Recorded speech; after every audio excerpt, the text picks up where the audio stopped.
Recibamos entonces, para continuar en ese mismo ánimo, a un joven que dice que ha explorado de manera general en materiales como la química, la física, la matemática, la teología y también en la filosofía.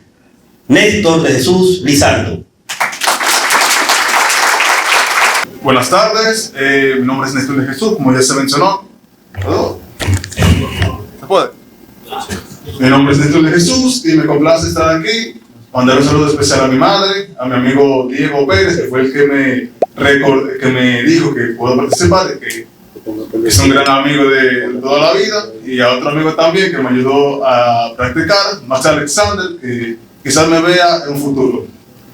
Pero el libro que yo he leído, aunque fuese un poco con velocidad, fue Apología de Sócrates, de Platón, Discurso del método, de René Descartes, El ser y la nada, de Sartre, El mito de Sísifus, de Camus, El ser y el tiempo, y por último, Irrefutable explicación del origen del universo, de Diógenes García.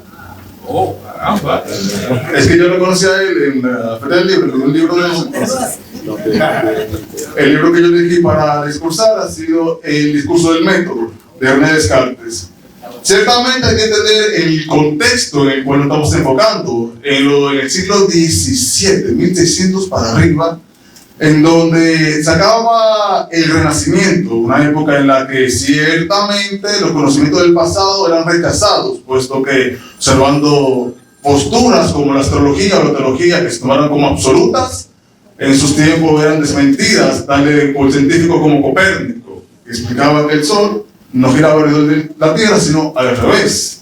A su vez, también explorar que Descartes nació en la H, en el 31 de marzo de 1596, estudiante de la Flèche, excelentísimo estudiante, pero que también observando los conocimientos aristotélicos que presentaban, que eran totalmente dogmáticos, es decir, eran incuestionables, igual que la religión, Descartes decidió terminar sus estudios e irse a explorar Europa medieval. Y observando tal y cual conocimiento, se dio cuenta de que realmente no todo es tan absoluto en base a los conocimientos establecidos en esos tiempos. Por lo tanto, este magistrado, observando de que la ciencia tenía su método, el método científico, quiso probar también un método para lo que viene siendo la filosofía.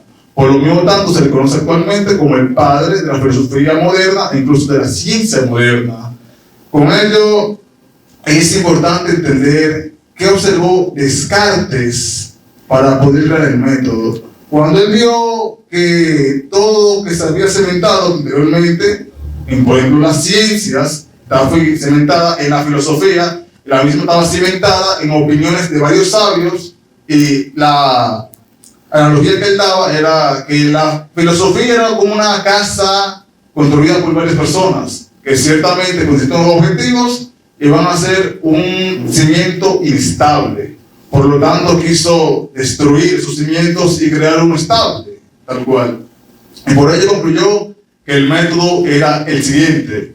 En primer lugar, tomar como cierto solamente lo certero y lo evidente. En segundo lugar, después de tomar lo evidente, tomar los aspectos de los conceptos y dividirlos, sus dificultades, en aspectos más simples, hasta llegar a su naturaleza más simple posible.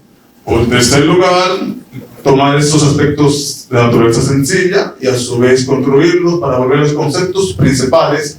Y por último, revisar y revisar incesantemente, pues tenía constancia absoluta de que el humano, siendo un ser imperfecto y finito, podía equivocarse innumeravelmente.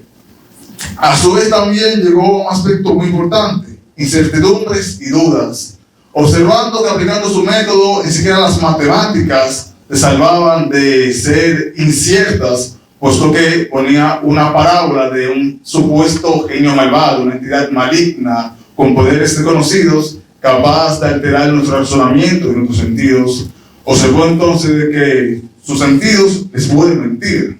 Observó que su tacto, su vista, su olfato, todos los sentidos de aquel humano pueden ser fácilmente alterados.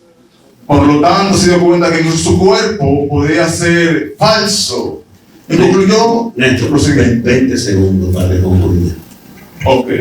Concluyó con lo siguiente: cogito ergo sum. Pronunció profundamente al darse cuenta de que lo único que era certero de él es que era una sustancia pensante. Pienso, luego existo. ¿Qué quiere decir aquello? Que al dudar sabe que piensa, y si piensa, la única razón por la cual puede ser un ser pensante es porque existe. Y de ahí siguió aumentando las investigaciones hasta concluir al argumento ontológico de Santo Tomás de Aquino. Gracias.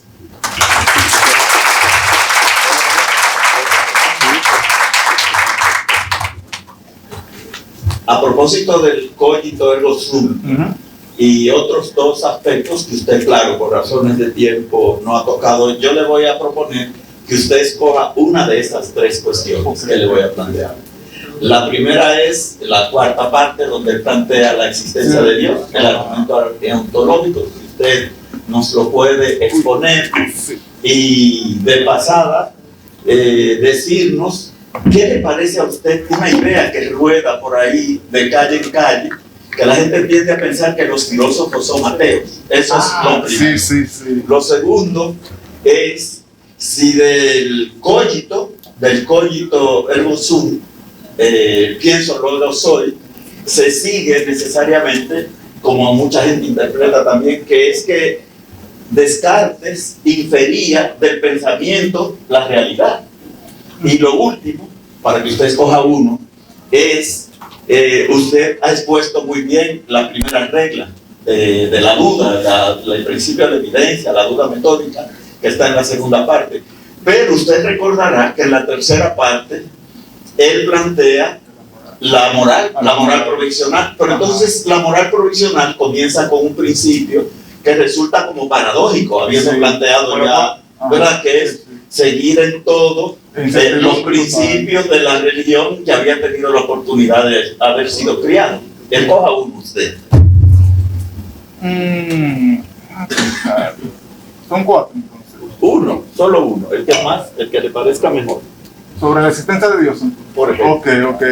Bueno, sí, muy bueno solamente.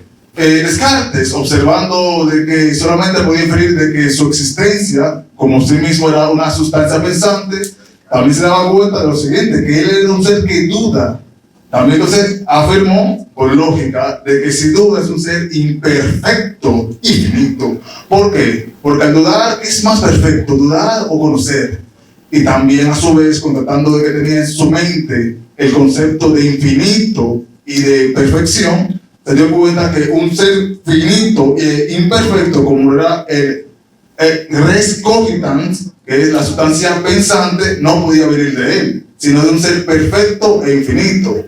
Por lo tanto, Descartes concluyó de que un ser infinito y perfecto fue el que implantó esas ideas o conceptos dentro de su mente. Y por lo tanto también, para terminar en poco tiempo, al ser un ser perfecto, era un ser bueno, y por lo tanto no podía permitir que un genio malvado le hiciera dudar de sus sentidos. Por lo tanto, hubo como que Descartes como que creó un concepto muy bueno, pero al mismo tiempo terminó al final destruyéndolo, porque dijo al final que los sentidos realmente no nos engañan. El tema de la voluntad y el saber.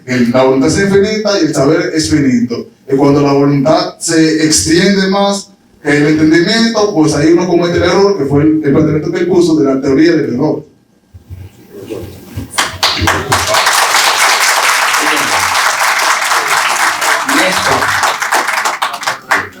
El profesor Alberto se detuvo un poco en el discurso del método.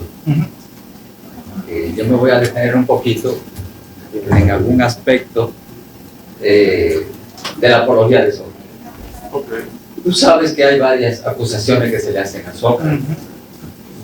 Una moral que corrompe a los jóvenes, es impío, una acusación religiosa, hay una política también, pero escondida dentro de todas esas hay una acusación también filosófica. Quisiéramos que tú te refieras a ella. ¿Cuál sería la acusación filosófica presente? Ahora son dos. ¿Cuál sería la acusación filosófica que se le hace a Sócrates y que está presente ahí en la apología? Bueno, en cuanto a lo que yo pude leer, no fue algo directo hacia la filosofía, sino el hecho de que él implantaba su filosofía a los jóvenes en sí, que iba en contrariedad a la filosofía que se tenía en ese antiguo tiempo en Atenas, si no me equivoco.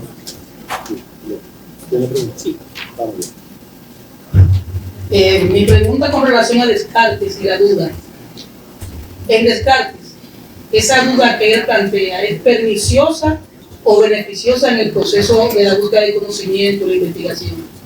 Bueno, Descartes incluso en una parte especificaba de que él no era escéptico, que lo que él buscaba era simplemente un método para buscar la verdad absoluta. Entonces podemos aseverar que el intento de Descartes era realmente noble en el aspecto de querer saber qué es certero y qué no lo es. Néstor, tú sabes que Descartes, cuando publicó el discurso del método, lo pusieron en el índice. El índice eran los libros que no podían ser publicados ni divulgados porque no hablaba de Dios. Ahora, en la segunda edición, él habló entonces, porque el libro pueda ser publicado, introdujo los argumentos ontológicos de San Anselmo, San Ambrosio y San Buenaventura. Bueno, yo te voy a presentar un argumento y tú simplemente me dices a cuál de los tres pertenece.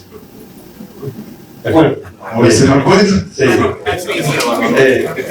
La expresión es la siguiente: la naturaleza muestra la obra majestuosa creadora de Dios. ¿A cuál de los tres argumentos pertenecen? Repítame los ambos. Ajá. San Anselmo, San Ambrosio y San Buenaventura.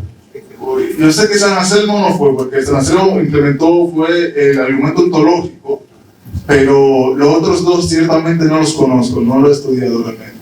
Para ser sincero. Está bien, fue San Buenaventura. Okay.